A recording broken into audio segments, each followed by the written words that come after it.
Welcome to the Ty Beal Show, where we discuss food, science, and life. I'm Ty Beal, a scientist at the Global Alliance for Improved Nutrition, or GAIN. My guest today is Dr. Andreas Eenfeldt, a Swedish medical doctor specialized in family medicine. Dr. Eenfeldt is also the founder and CEO of Diet Doctor, the largest keto and low-carb website in the world. In our conversation, we explore low-carb and ketogenic diets, as well as satiety per calorie, or in other words, foods that make you feel full while eating less. A quick note before we start. This podcast is separate from my role at GAIN.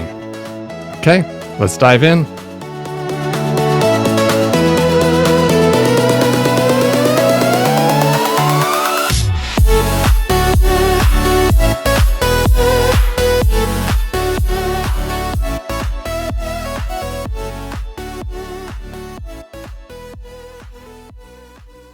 Andreas, welcome to the show. Thank you. Great to be here. So you transitioned from a practicing family physician to launching Diet Doctor, which is the largest keto and low-carb website in the world. And then more recently, you launched Hava, which focuses on satiety per calorie. So what made you pursue Diet Doctor and now Hava? Yeah. Well, it's been a passion of mine, diet and health for 23 years or something. So just seeing, I was a practicing family physician, as you said, and just seeing how people can transform their lives in a way that's just certainly wasn't possible with drugs back when I was working 10 years ago. Now with modern medications like Manjaro, etc., I guess you can get a little bit closer, but I still think there is something you just don't get as far without doing lifestyle changes as well. And thinking about how probably 90% of the population, adult population in countries like the US, they have excess body fat, not ideal metabolic health, which leads to the risk of all kinds of chronic disease in the long term, and also poor, less great quality of life. So I think this is just such an interesting area. So that's why I got started. I got really into it, and then, yeah, it's a long story. Wow.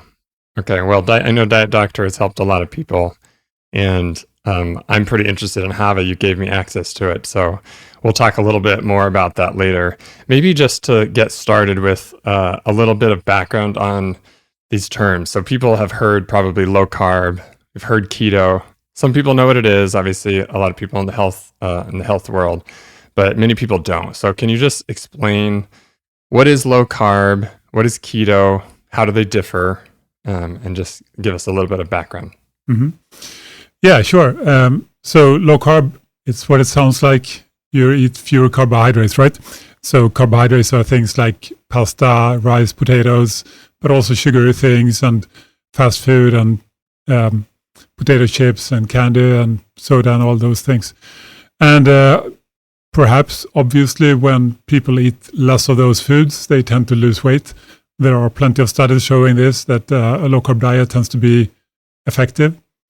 A keto diet is sort of a more extreme version of low carb, where you eat so few carbohydrates that the body needs to create something called ketones from fat.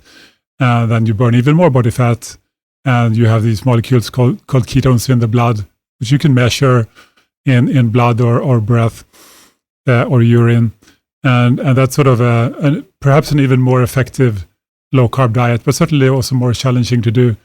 But as most people probably know, it's been very popular. At least used to be extremely popular. Still quite popular, I think. So yeah, we could talk as much as you like about these things, but these are diets that have been sort of coming and going for hundreds of years, or at least 150 years, with periodic popularity, and then other periods is less popular, but still it's always around. And I think that the reason why it keeps coming back is that it's just quite effective and easy to explain, somewhat at least, compared to many other things. It's pretty easy to explain. Just don't eat carbs. As long as you know what carbs are, you know what to do. And they also have some special properties that I think make them a little bit more viral, if you will. For example, people tend to lose some extra weight just in the first few days because you sort of you lose a lot of excess body fluid, you pee out more water, the glycogen stores in the body shrink, and a lot of fluid goes away with that, meaning that you might lose 3-4 pounds in just a couple of days. And I think that's one of the things that make it sort of extra popular, because people can really see that, wow, this is working, this is great. And then start thinking, oh, if I lost 4 pounds in 2 days, this is going to go easier. But of course, it goes down after that. Immediate results. Yeah, that's results. Powerful for people. Very powerful. Yeah. Well, okay. So thank you for that. I think what I'd like to hear a little bit more about is what the general benefits and risks are of different low carb types of diets. Thinking about, immediate risk, benefits you talked about, obviously losing weight, that's a big one. What else? Can they be used to treat other conditions? And then thinking more about are there any trade-offs? Do we have risks with these? Are there long-term risks? How do they affect, blood lipids and cardiovascular health? Yeah. Well, I think everything connected to the metabolic syndrome or metabolic health is very potentially treatable with these diets. And we're talking about type 2 diabetes, prediabetes, hypertension, high blood pressure, fatty liver disease, all kinds of hormonal issues, fertility issues could potentially be improved or treated with this. I think that's the main thing. But those are giant sort of common issues. So very, very many people potentially could benefit from it. So when we talk about risks, of course, this is very controversial, right? But I think that there's very little evidence of substantial long-term risk. I think that the one thing that is worth reflecting on is the cardiovascular risk, cholesterol issue that probably is not really a concern for the vast majority of people, but at least for a minority of people, their cholesterol levels can go very high. And this has been, I'm sure you know, and probably a lot of listeners knows that this has been a hotly debated topic, and there is no real evidence, or at least there wasn't until very recently. It was this Keto CTA study where they actually tried to prove that people who are otherwise healthy on a keto diet who get high cholesterol, presumably this was supposed to be kind of safe, right? According to the authors of this paper, but it actually showed probably the opposite, that this is quite concerning. And I think the bottom line is that the minority of people, like a few percent probably, that get very, very high cholesterol levels on a keto diet should really take some sort of action. And it's definitely very possible to do. Okay. So some concerns thinking about blood lipids. What are some of the actions when you say take some actions? Is it sort of adjusting the type of keto diet, the type of fat? Is it adding more carbs? Is it taking lipid lowering drugs? What type of interventions are you talking about? Yeah, there are really two kinds of intervention. Either tweak the diet or consider taking medication, which, there are several medications that are quite effective for this. But I guess most people would at least initially think about tweaking the diet, and then it would be add a little bit of carbs back. Okay. Perhaps not the sugar and white flour and refined carbs, but some more unrefined carbs, maybe more vegetables, berries, root vegetables, maybe some potatoes, something like that, to not go for the very, very strict low-carb diet. I think that's probably the most effective thing. And then you might want to go a little bit more towards the unsaturated fats, perhaps like olive oil or something like that, instead of butter, or at least go a little bit in that direction, could also have a bit of impact. But I think it's mostly about raising the carb level a bit. Okay, so somebody's been on the ketogenic diet or maybe just a low-carb diet. and they've had a lot of benefits, right? We've heard a lot of things about people, they feel well, maybe they're losing weight or they've lost weight, but they're also concerned about their blood lipids. Maybe adding some carbs back in, that's what I'm hearing you say, can kind of mitigate that to some extent. And then maybe drugs. We're talking about the people who actually get a very, very high cholesterol level, right? And most people, I would argue, do not. So we're talking about the minority. Often, actually, ironically, people who are fairly lean and active. That's the most classical sort of individual who may have very high cholesterol levels on a keto diet. Right. Okay. And then I heard you saying maybe adding a little bit more fiber, a little bit more of the unsaturated fat to replace saturated fat. Yeah. Okay. So it depends on the person. Just a minority of people are going to have an issue. So I want to talk a little bit about ketosis, because you mentioned that at the start. And of course, the keto diet gets its name from this. But what are its health benefits and what's sort of happening there? Mm-hmm. Well, you need something like 120 grams or something of carbs per day for your body to function in a sort of glucose burning mode. Your brain needs glucose and certain other cells in your body needs glucose. And if you eat keto diet, you may only eat something like 20 grams of carbs or something like that. So the body makes up for the difference by converting fat into a molecule called ketones. And this is a fuel molecule, a small fuel molecule in the blood, sort of like glucose is. And what it does is it provides an alternative fuel for the brain in particular. Then you breathe out some of this. You can smell it on your breath. It smells a bit like acetone, nail polish remover.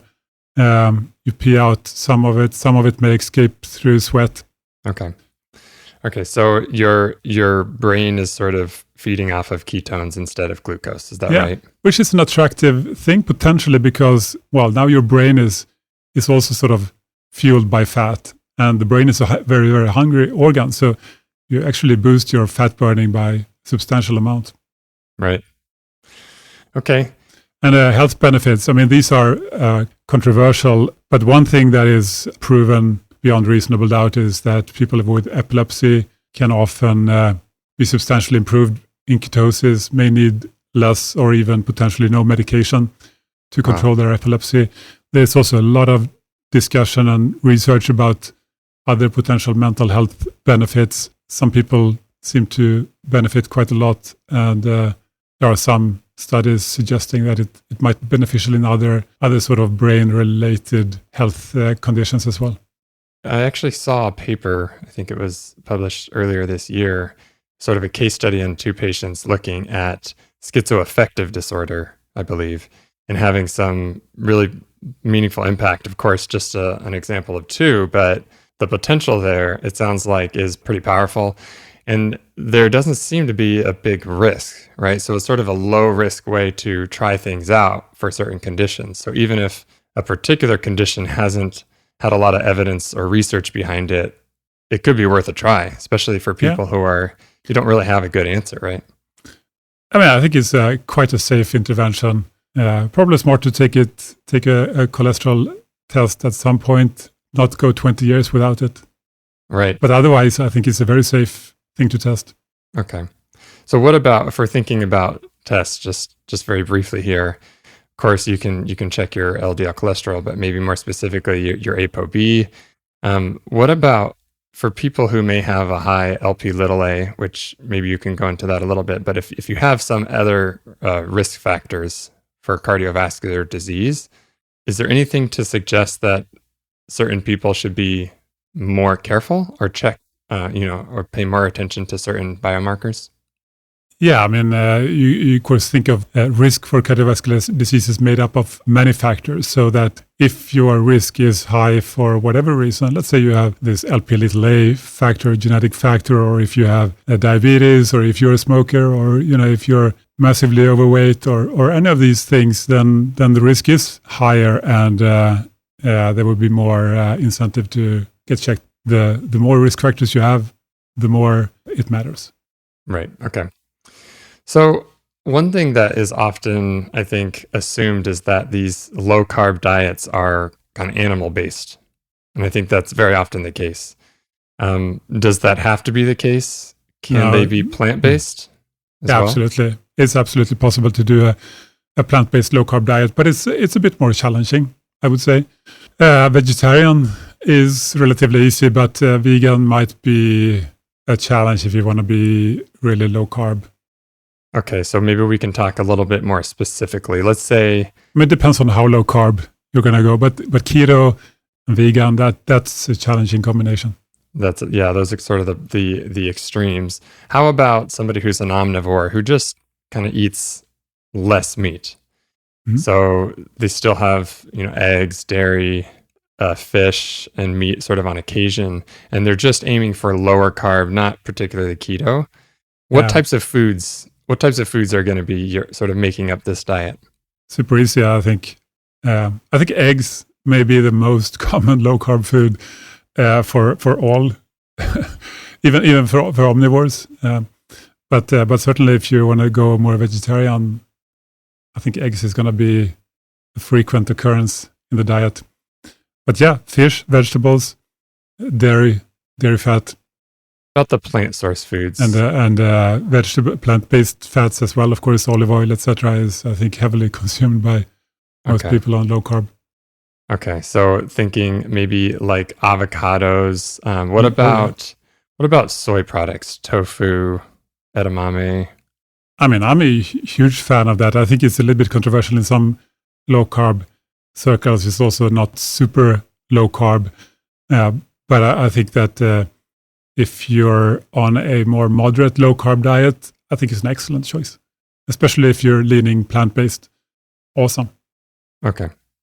So I'm hearing you that there are ways to do it. You can't necessarily do the extreme ketosis and vegan very easily, but, moderate low-carb. It's possible, but I don't think people tend to stay there for very long because it's going to be not a lot of options. It's a bit boring. Not going to be very fun. No, not fun. Yeah, okay. So... to be adapted for a low-carb diet, I think over time, maybe there's this fat adaptation that happens.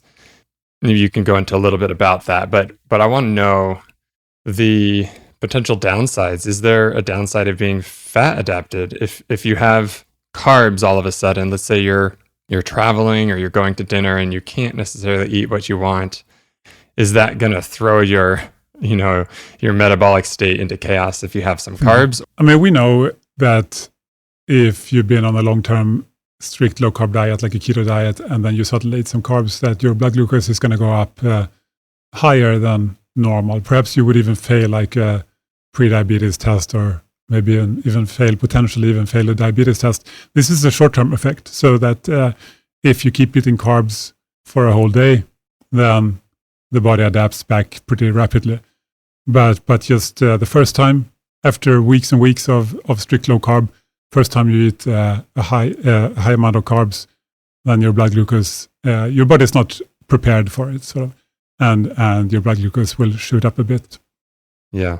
What about with the sort of meals itself? So when you're having carbs, are there things you can do to mitigate sort of blood sugar spikes because of a lack of tolerance for carbs during when your body's sort of used to low carb, like maybe having protein early in the meal, maybe having, fiber-rich foods or vegetables early, vinegar with starch? Are there things like that can make an impact? Yeah, there's a lot of discussions about these things these days. And absolutely, you could do that. If you eat a lot of fiber and protein early in the meal, then it's going to blunt the blood sugar spike that you get from the dessert. I mean, there's some logic to that idea of having a meal and then dessert after the meal instead of the opposite.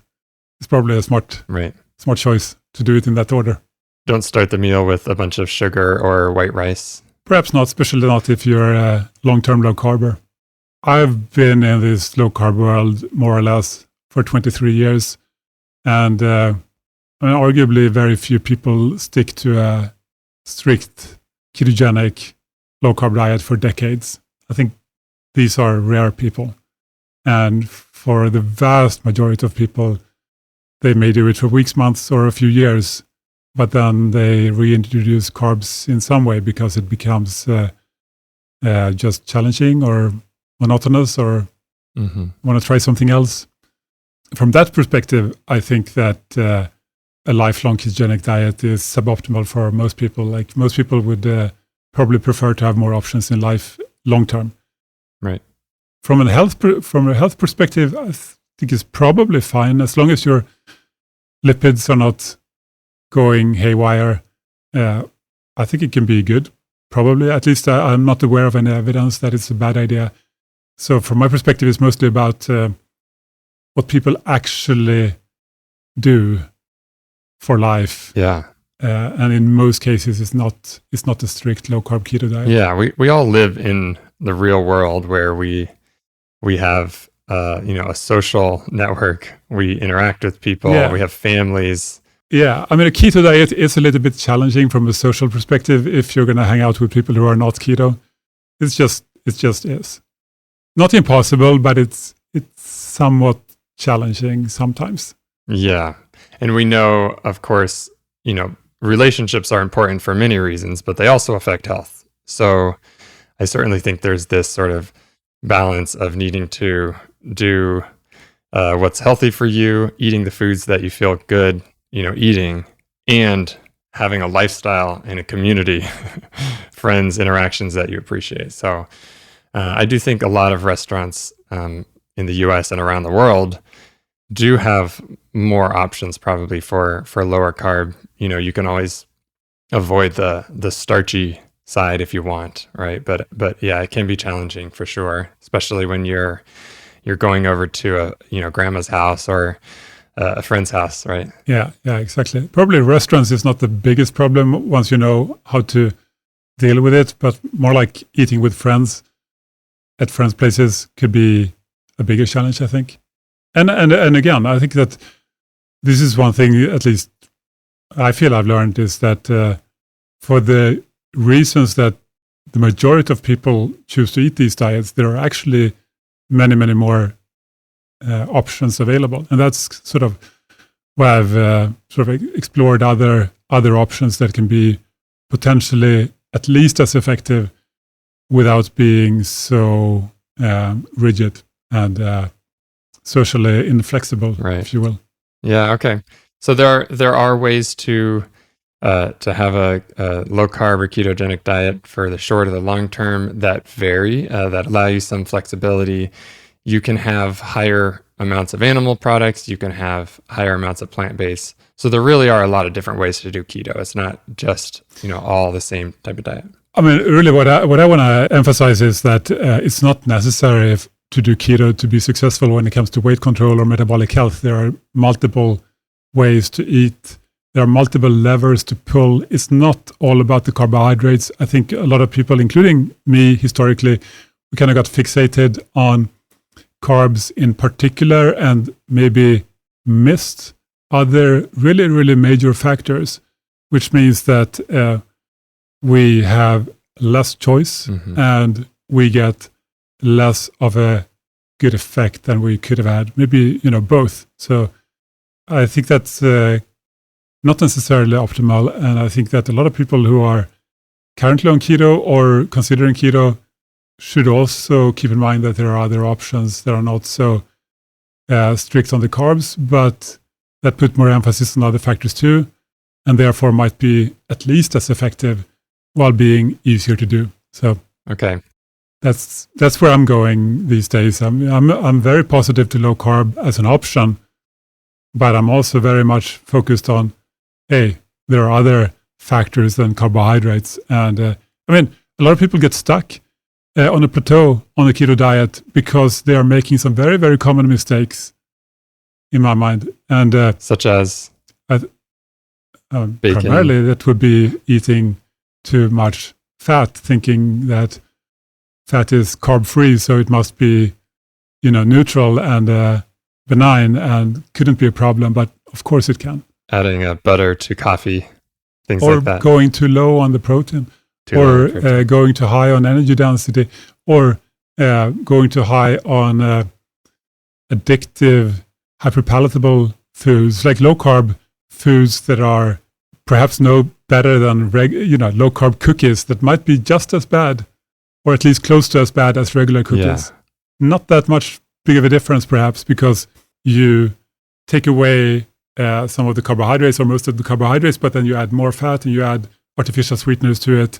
And now you have this highly energy dense, very, very, very addictive concoction, which is almost as tasty and as addictive as a regular cookie, and pretty much the same amount of calories per gram, energy density. Yeah. It might be close to as bad as a regular cookie, but or let's say a cheesecake, like cheesecake, low carb cheesecake, because I've been to these low carb trips where everybody's like, low carb cheesecake, and then they take a huge chunk of it and think, oh, it's low carb, so it's like, but then they might not quite be at their ideal body weight, right? Yeah. And you start thinking, well, maybe this isn't great. Maybe this isn't super effective. This giant piece of low carb cheesecake might actually be holding people back, right? Yeah. And I think intuitively most people understand that, but they, might choose to believe for a while that this is you can eat the cookie and have it too. Yeah. So, okay. So a false might be challenging. False sense of safety of, okay, anything that's low carb is fair game. Have as much as you want. Carbs are bad. Yeah. Everything else that's especially for the highly processed, very, very addictive, ultra processed, sort of tasty cakes and cookies and these kind of things. So there are better and worse ways of doing low carb, obviously. So, and I'm hearing you that keto and low carb, there's sort of one option in a whole suite of options. So they're not for everyone. Absolutely, yeah. They're very powerful for those who they work well. And I think what you're sort of saying is somebody who's come from decades in the low carb community advocate, right? To sort of saying, look, it's not all about low carb. Absolutely. It's one of the options, many, many different ways to have a healthy diet. Well, yeah, I mean, carbs are important, right? You're probably going to struggle to be successful with weight control and metabolic health if you're on a high refined carb diet. If you're on a standard American diet full of carbohydrates, eating 300, 400, or 500 grams of carbohydrates per day together with a lot of fat and processed foods, that's going to be a challenge to pull off. So I think that almost everybody would be smart to reduce that substantially from the sort of standard American diet levels.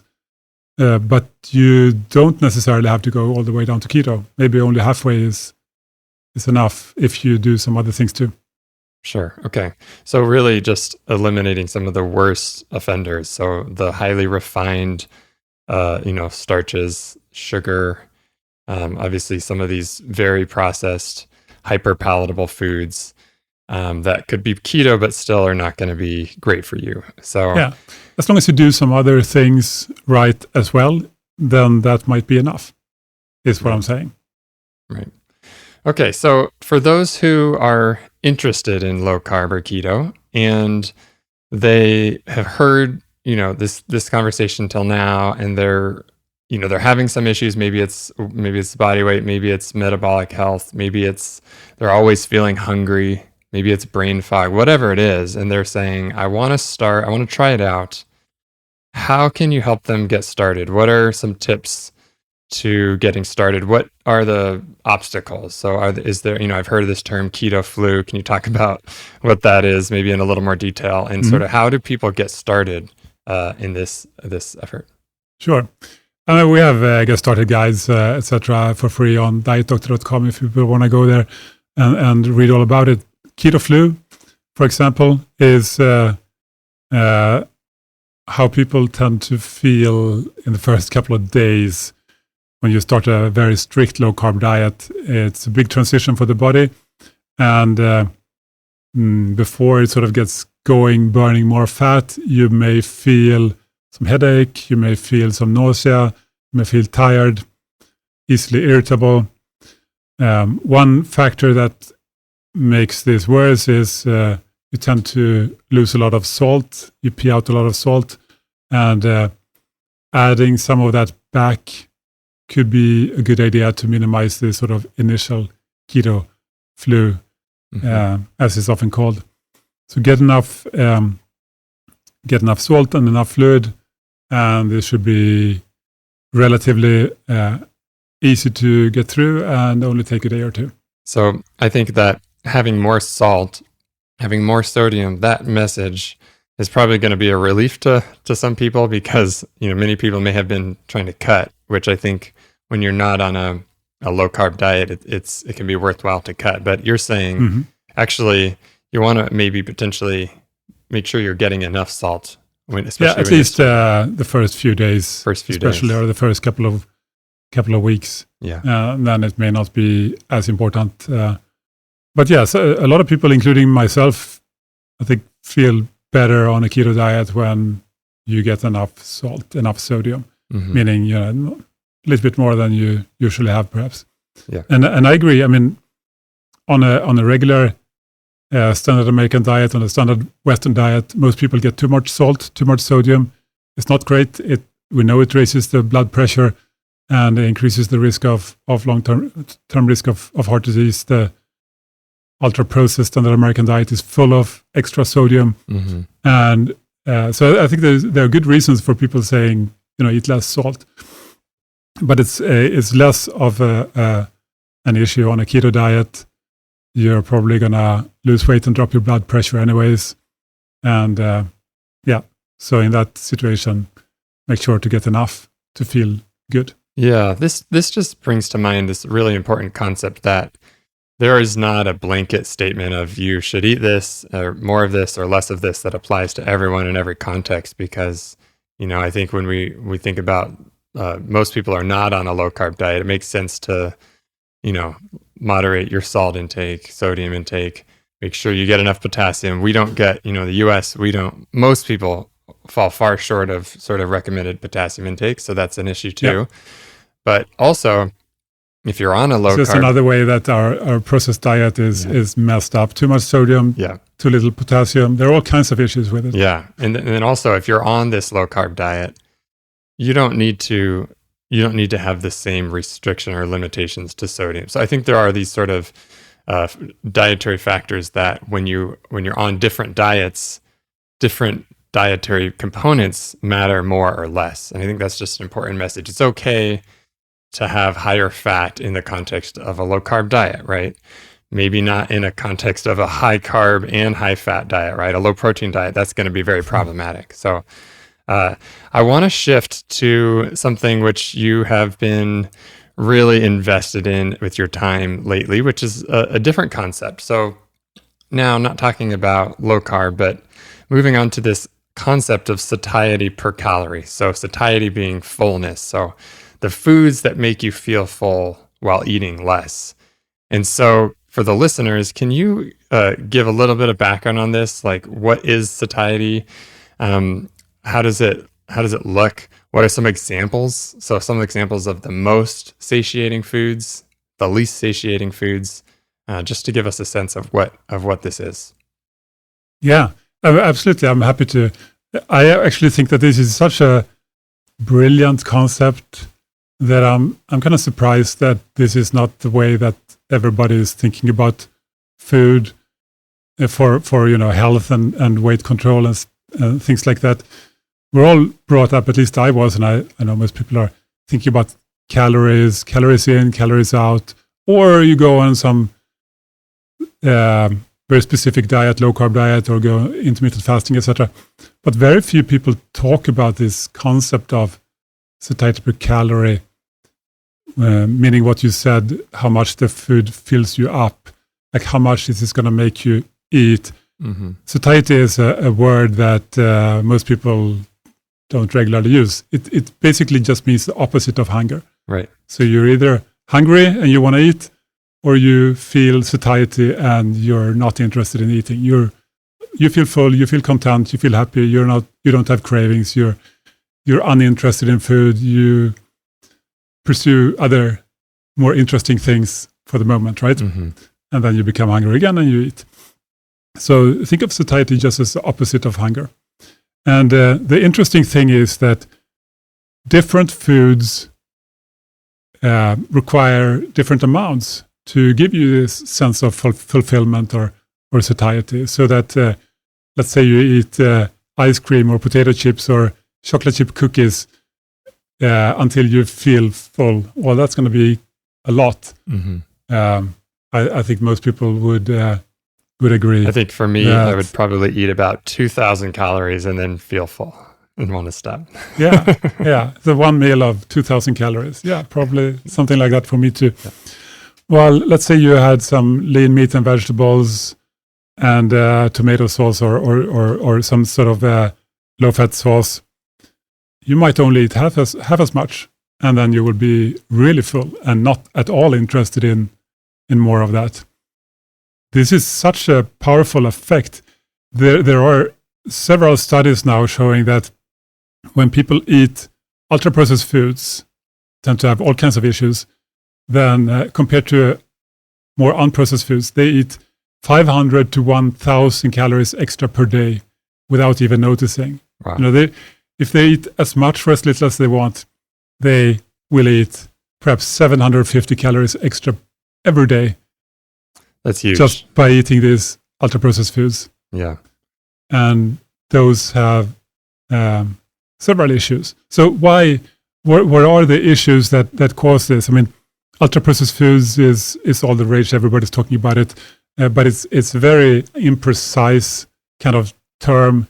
So it does have a bunch of issues. I think that the real question is to sort of figure out what is it about these foods that often tend to be a problem. And I mean, it can be a problem with unprocessed foods as well. And what we know from studies is that there are a few factors that tend to be very powerful.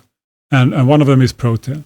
So that protein-rich foods tend to be much more satiating per calorie, meaning when people eat higher protein percentage, then they generally eat far less food overall. Mm-hmm. And they're still full and happy and they don't want more food. Yeah.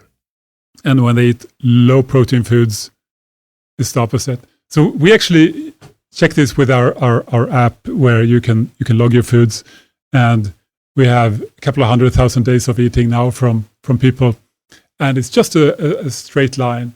So that when people eat less protein in a day, they eat far more, and when they eat more protein percentage-wise, then they eat perhaps half as much. It's really really profound effect. That's possibly the biggest factor. So very consistent. The more protein, extremely consistent. The less calories you eat. Yeah. Wow. And there is this theory called the protein leverage hypothesis, which basically tries to explain why this is the case. And you see it in animals, you see it in humans, you see it pretty much everywhere you look. Yeah.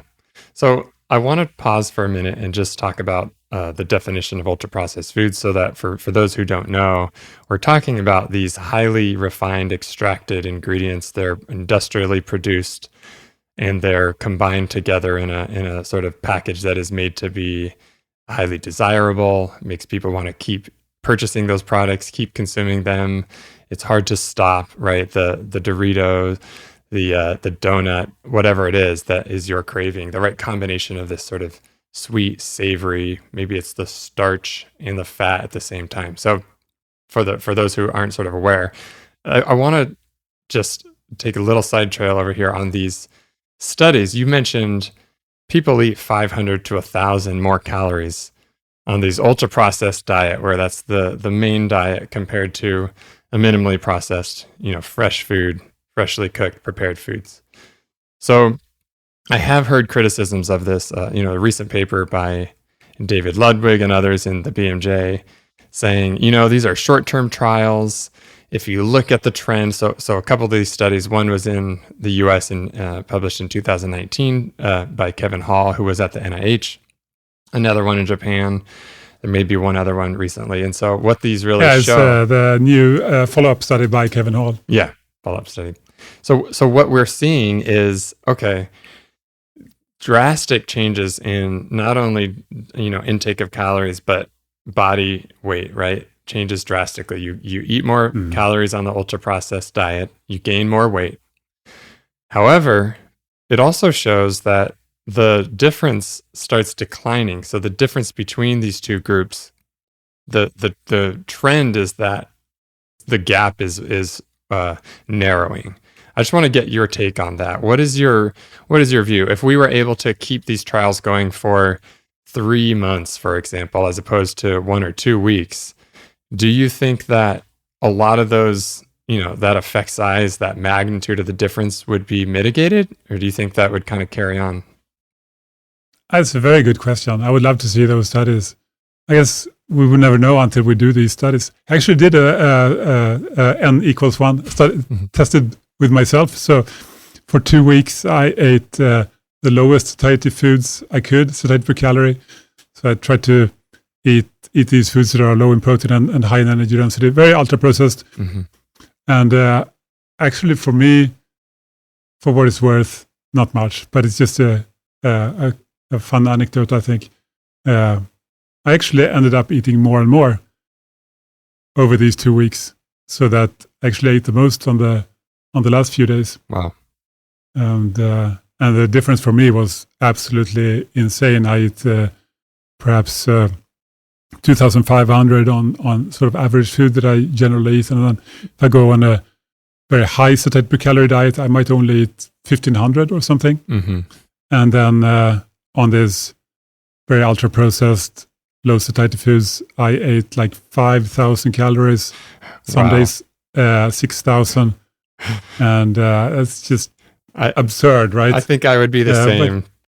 But it was like pizza, burgers, fries, sugary soda, and then some chocolate and cookies when I was feeling like it. Yeah. Or basically, the idea was I would eat when I wanted to. I had this food available, right? And I ended up eating twice as much as normal. Yeah, and that food environment that you created for yourself is the reality for many people's food environment in the US and in wealthy contexts. I mean, it's actually possible to eat that poorly. Yeah. So I think it's worth keeping in mind that these studies that we're talking about, the 500 to 1,000 calories, it's not optimized for weight gain. It's just optimized for being ultra processed in general.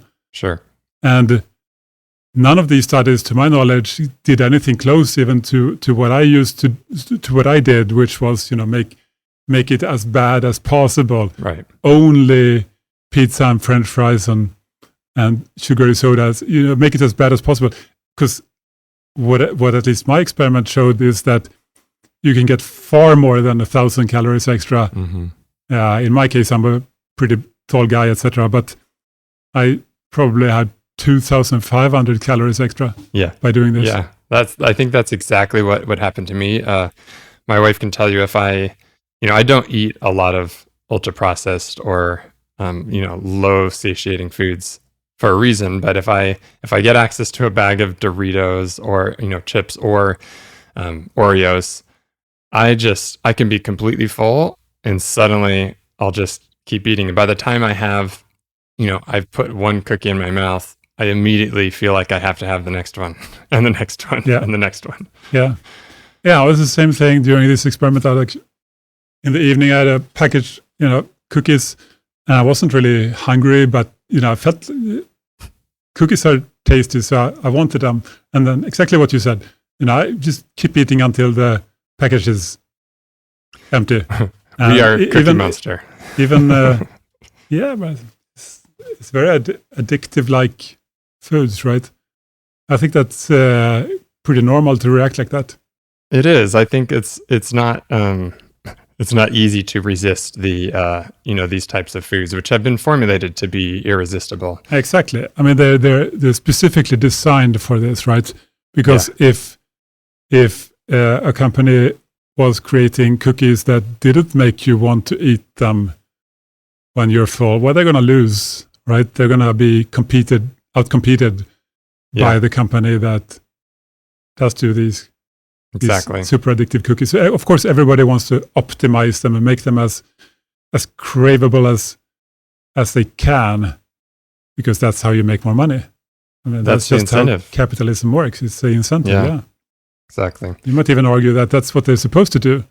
I mean, you have a food company making cookies that people don't want to eat, that would be a failure, right? You're not going to keep driving profits for shareholders. And I think when we look at the overall evidence combining these trials, which we're talking about, very controlled randomized trials that look at these very distinct groups, when you combine those studies with the observational data, looking at the correlations of ultra-processed foods with everything from obesity to cancer and diabetes and cardiovascular disease, and you name it, just about, there are very strong correlations. And so I think when you look at that whole picture, it's very unlikely, if these studies were to be carried out, these trials that were done for 1 or 2 weeks, if they were carried out for 3 months, maybe you'd see some mitigation overall, but I'm pretty confident you would not see complete mitigation, right? I think you would still see this gap. It's very clear there's this aspect of these ultra-processed foods. And I think what you're getting at here with satiety is that it's not just the ultra-processing, right? No. You could make a very low satiety homemade cake, cookies, whatnot. That's still going to cause you to overeat. I think that's a fair criticism that this discussion about ultra-processed foods and these studies, the very fair criticism that is leveled at it is that not all ultra-processed food is bad. Absolutely true. I mean, I think it's completely obvious, and we can discuss the details, but I think it's completely obvious that not all ultra-processed foods are bad, and vice versa. As you mentioned, it's absolutely 100% possible to make foods that are every bit as bad without meeting the definition of ultra-processing. Like you said, a homemade cookie, if you're a master cookie baker, then you can make it just as bad with no ultra-processing involved. Yeah. So I think about these exceptions because this is a very common debate, in the spaces that we work. One example might be like a tofu, or a soy milk that's unsweetened. Sometimes if there's, an emulsifier, that could get classified as ultra-processed. Now, it's still a pretty healthy food. It's going to be providing nutrients, a lot of nutrients, potentially fiber, protein, right? So I think what, in future episode, I'll get into some of the nuance in the other additives to ultra-processed foods that are potentially problematic beyond just weight gain. But we can sort of agree the biggest issue is that they cause people to overeat them, right? And so what I'm hearing you say is, yes, ultra-processing is very useful classification. It's a pretty simple way of just kind of classifying foods, and yet there's still more nuance going on. So can you tell us now a little bit more about what are these nuances? So you have created something, and this is part of the Hava app, which you can explain a little bit about, but this satiety per calorie. So it's not just talking about ultra-processing. What are the different components of this score? What is it that drives satiation? So we try to make this simple because it rapidly becomes very complex when you start discussing multiple factors. It's not just protein, but it's the protein percentage, and then it goes way beyond that because there's another factor that multiple studies show a very, very powerful effect of, and that is energy density, meaning how many calories per gram does this food have. And multiple studies show that when people eat foods that have more calories per gram, they are calorically dense. They, usually processed. You take away the water, etc., and then people eat far more because people tend to eat perhaps a similar amount of food by weight every day, and if you sort of concentrate it so it's very, very calorically dense, you pour fat all over it or sugar in it or whatever, then people end up eating many more calories. A third factor is fiber, which is perhaps not the biggest, strongest factor, but it does influence food intake a bit. We know this from, again, many studies and meta-analyses of studies that more fibrous foods people tend to eat a bit less. Mm-hmm. And the fourth factor that we are looking at is this addictive nature of food, the hedonic nature. Some people call it hyperpalatability, meaning foods that you can't stop eating. The cookie, the ice cream, the potato chip, the salted nuts. These foods have a very powerful effect that make people eat them, even when they're already feeling full. Right. You may still have place for ice cream, right? So you've given a lot of examples of some of the worst offenders in terms of the foods that are not satiating per calorie. Can you give us some of the top scoring foods and maybe the top scoring food groups or food categories? Mm-hmm. Well, lean proteins in general, all the leafy green vegetables score super, super high. Of course, you can't live on just that, but sort of per calorie, they tend to be the very, very highest. If you add more green leafy vegetables, you will always be satisfied with less food overall, even if you just add it to another meal. And then you have things like Greek yogurt, high protein Greek yogurt or low fat, no fat Greek yogurt is among the highest scoring foods as well. Of course, this is super popular among fitness people and people interested in weight loss. And I think for good reason. It's like there are few foods that are as powerful as non-fat Greek yogurt for getting lean and strong. You can add, of course, berries or sweeteners, non-caloric sweeteners, or fruit or something to make it more interesting. Cottage cheese, almost as amazing. Protein shakes, protein powders, taken as shakes, extremely high satiety per calorie. Actually, for good reason, I guess. These sort of meal replacement shakes tend to be extremely high satiety per calorie, and that's, of course, that's what they're designed to be, because you're supposed to live on only a small amount of calories per day when you're doing these sort of shake diets. Very, very boring long term. But you can incorporate some of that by, let's say, have a flavored protein shake for breakfast with coffee, which is something I do not fairly regularly. And those are some examples of extremely high satiety per calorie foods. Yeah. So these foods are going to make you feel full without contributing much to your overall calorie intake. And I'm hearing you say it's a mix of plant source foods and animal source foods. So it's not just one or the other, right? You can have these dark leafy greens or just leafy greens in general. You can have lean meats, non-fat Greek yogurt. These are all very satiating foods. I mean, if you want to go the vegetarian way, beans, lentils, super great, because they are actually quite high in protein as a percentage. They're also very low energy density, very high in fiber, and there's nothing hedonic about them, pretty much. So awesome later. Yeah. Okay. So what about low carb? Can satiety per calorie be moderate or high carb? Does it always have to be low carb? Are there some exceptions here? Yeah, it's super flexible. You can do it low carb or high carb. Of course, kind of by definition, if you go high carb, high fat, then you're in the ultra processed, low satiety zone, right? But you can do either a low carb, high fat diet can be decently high in satiety, or the opposite, a low fat, high carb diet. Let's say a plant based diet that is high in carbs but low in fat.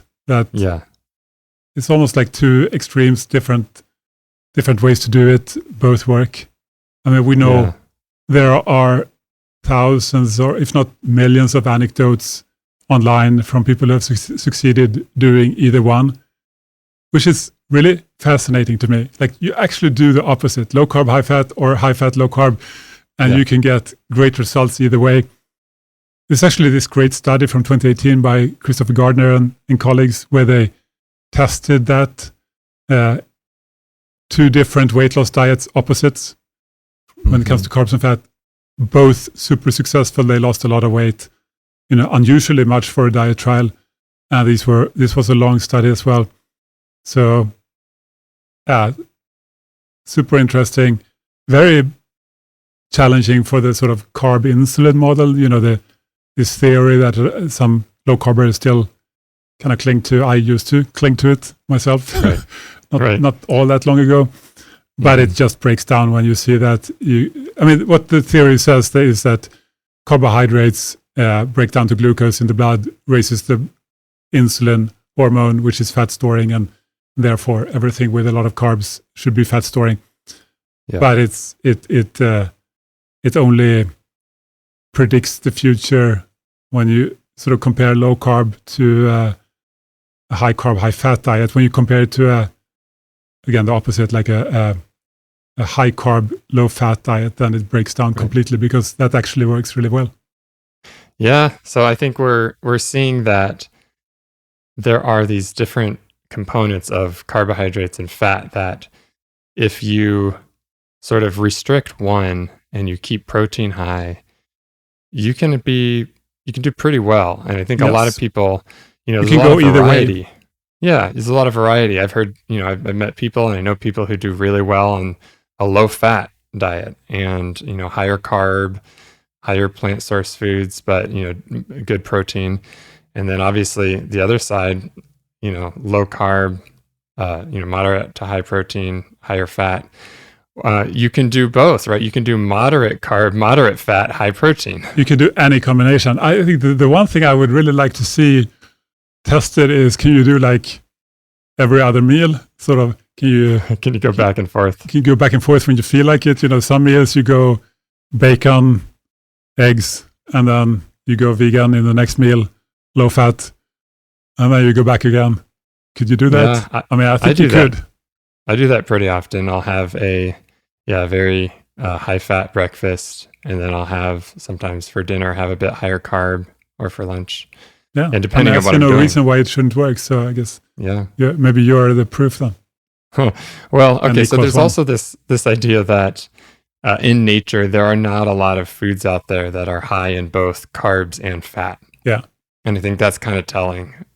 We don't overeat naturally. The one food that's available that is both is milk, which is meant to fatten a child, right? Or make them grow big fast so they have fat stores and it's a very anabolic sort of fuel, if you will, meant for growth. So we talked a lot about this new sort of approach, which is satiety per calorie. Can you tell us a little bit about the Hava app, which is a newer app that you've sort of designed and sort of created to help people very simply, without tracking calories, be able to just control how much they eat. Can you tell us about that? Yes. So the whole idea with it is that, hey, this is a brilliant idea, but it's kind of complicated. If you're meant to hold these things in your mind at all times, what's the protein percentage? What's the energy density? What's the fiber percentage? I mean, it's a nightmare. Is it a hedonic combination? Like, is it fat and salt together, sugar and fat together? And to what extent? It would be a nightmare to try to keep track on this. Mm-hmm. So the whole idea is, can we make this very flexible and effective approach? Can we make that simple? And yes, you can, of course. So what we do is we use technology. We take all of these complex factors and we put them into an algorithm, and then we get just one number, one scale. So we have this satiety per calorie number, this Hava satiety score, where it goes from 0, which is the least satiating foods, think a chocolate chip cookie, and all the way up to 100. Think of lettuce or something that you couldn't possibly become obese eating just that. It's just impossible. Mm-hmm. Leafy vegetables. And then you have everything in between. And then the goal, if you're using this system, is to find a good balance. You're actually not looking for maximum effectiveness. Nobody wants to live on spinach and egg whites. It wouldn't be, people would basically starve to death. It's just too powerful eventually. And then I would be bored before that, of course. Right. But the goal then is to find a good balance in the center. So like 50 or slightly higher if you want to get lean and strong. And then you can use the app. And we're trying to use new AI technology to make it simpler than ever. So you just take a picture of what you eat and you get scores for all the ingredients. You can log everything in a couple of seconds, 3 seconds, I think, fair to say. You can log a meal, and then also get feedback from an AI coach saying, here are the great things you ate today, and here are some things you might want to consider tweaking. Because the goal is for people to not have to know anything. Like you should be able to give this to your mother or grandmother, and she should be able to do this on her own. That's the goal. Yeah. Just take a picture of what you eat, get feedback, get suggestions. That's what it is. So that sounds very useful to people. It sounds like you're trying to make it easy. I want to talk about the science behind this. So I think you've had some examples like you talked about with protein, where you see very clearly with the data in terms of the users, higher protein very clearly correlates with less calorie intake, right? Now, I want to talk about, the science in terms of has this, the underlying algorithm, is that proprietary? Has that been published? What type of evidence are you using to inform this? Just to give people a sense of, can I trust this? Like, it all sounds good on the face of it, but how can I know that this is really, really going to work? I mean, of course, you can try it out for yourself, but before that. Sure. But what we are basing it on is, as far as possible, randomized controlled trials on humans with ad lib diets. And I want to translate that for everybody who doesn't know all these lingo. But so studies where humans get to eat as much as they want of different diets, where you, by random chance, divide people into different groups and then do an intervention. These groups gets this kind of diet advice, and this group gets another kind of diet advice. And then we can see how much people eat on these different diets. So we have used all available such studies that we're aware of to model the effect and then combine it into one algorithm and then test that versus all of these studies to see, are there anything that seems to be, how well can it predict the outcome of these studies? And also when we get a new study like this come out, can our algorithm accurately predict the result of it? And then if it does not, then if it doesn't do that overall with the existing evidence, then we can tweak the weights and try to make it better. So I think we have pretty solid evidence when it comes to protein, arguably. There are a lot of studies showing people eat less on a higher protein diet. Same with protein, fiber, even though that's a weaker effect. Energy density, a very, very solid evidence for that. And then when it comes to this hedonic score or hyperpalatability, there is a lot less when it comes to randomized controlled trials. So we have modeled it on the available evidence.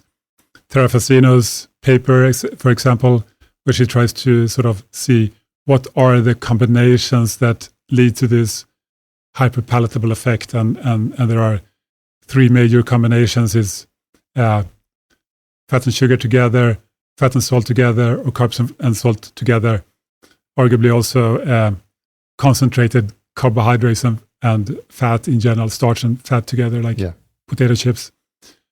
So that's what we do. And then we also have a sanity check in that we have a couple of 100,000 days of eating that people have logged in the Hava app. And then we can make a graph and we can send it to you. It's published on my X feed, the Twitter feed. If you want to check it out, it's easily linked from there. And it's like a straight line that the lower people eat, the lower scoring foods people eat on average over a day, the more calories they eat that day. And the effect is very, very powerful. So like more than 2x, if you go towards the low end, on average, people eat more than twice as many calories as if you're approaching the high end. Wow. So, I mean, it seems to work really, really well to predict how much a certain diet will drive people to eat. Okay. Well, that sounds pretty convincing. So I really I appreciate the approach of the satiety per calorie because, one, it seems to work. I think you have a lot of evidence of that with the users, right? Showing that those who consume more satiating foods consume less calories in general. I like it because you could be lower carb, you could be lower fat, you could be more animal products. You could be more plant products, right? It's sort of agnostic to many of the dietary debates that are out there. Exactly. I mean, we try to be agnostic and follow the evidence. That's the goal. Exactly. And I think people may say, oh, well, this is a diet tribe in itself. But if it is any sort of diet tribe, it's one of the most flexible in terms of some of the key things, right? Well, I'm a fan. I think it's going to help a lot of people, and it already has. I want to just close by asking you a little bit about your own diet and health, and sort of how has that changed over time? Because obviously, we talked about you started lower carb, very, very big advocate there, and sort of shifting your perspective. So has your diet changed? Like do you still eat the same basically, and your sort of the justification's different, or have you changed what you eat based on the new I've changed it. I've changed a lot over the past 5+ years. So I was very low carb for probably close to 20 years, and then in the last 5 or so, I've step by step added sort of unprocessed carbs, like fiber-rich carbs. So now I'm probably eating 150, 200 grams a day, which is too much carbs for being in the cool low-carb crew, but still lower than most people, I would say, by a lot. And I eat more protein than I used to, probably eat 30% or so on average. And honestly, for me, it's been really nice to have much more flexibility. And it's so much easier in many ways, including when you're eating with other people. Maybe it doesn't matter so much when you're on your own. I don't care so much. I could eat keto probably when I'm on my own, but still, it's nice to have more flexibility. And the effect on weight and biomarkers is probably even stronger, I would say. It's actually almost too effective for me. I'm a tall guy. I don't want to be too lean because I just don't feel good that way. And so I need to sort of not go too high in the satiety per calorie scale. I stay at like 50 plus, but if I go up to like 55, 60, I end up too lean. I don't like it. I need to retreat a bit. So I never really had that problem with low carb and keto on a sort of more higher fat version. I never really got too lean on that. So I think it's not just easier, more convenient, more flexible, but at least for me, it's also more effective. So I'm a big fan. Wow. Okay. That's pretty powerful that you made that sort of change and you haven't looked back. I think it's probably a surprising issue to have, that people would think, wow, I may have to actually not go too satiating with these foods, right? And you're talking about this scale, which I think for the listeners who don't know, this goes from 1 to 100, where 100 is the most satiating food. Yeah. I mean, this is available on our website, hava.co, for free. So people can try it out and search for different foods and see. They can also try it with our app. It's a free trial, and then it's even more convenient. Yeah. Yeah. Well, I really appreciate you taking the time to speak with me. And I just want to ask if you could really just have the listeners hear or remember one thing from the show, from all that we discussed, what would it be? It's what you eat that determines how much you eat. And therefore, focusing on calories is starting in the wrong end. You should start by thinking about what you eat, because that's ultimately what's going to determine how many calories you're going to end up eating long-term anyways. So ignore the calories and try to eat better foods, and then the calories will take care of themselves. Well said. I couldn't agree more. Andreas, thank you. I think it's going to be a real benefit to listeners, and appreciate you taking the time. Great to be here, Ty. It's fun.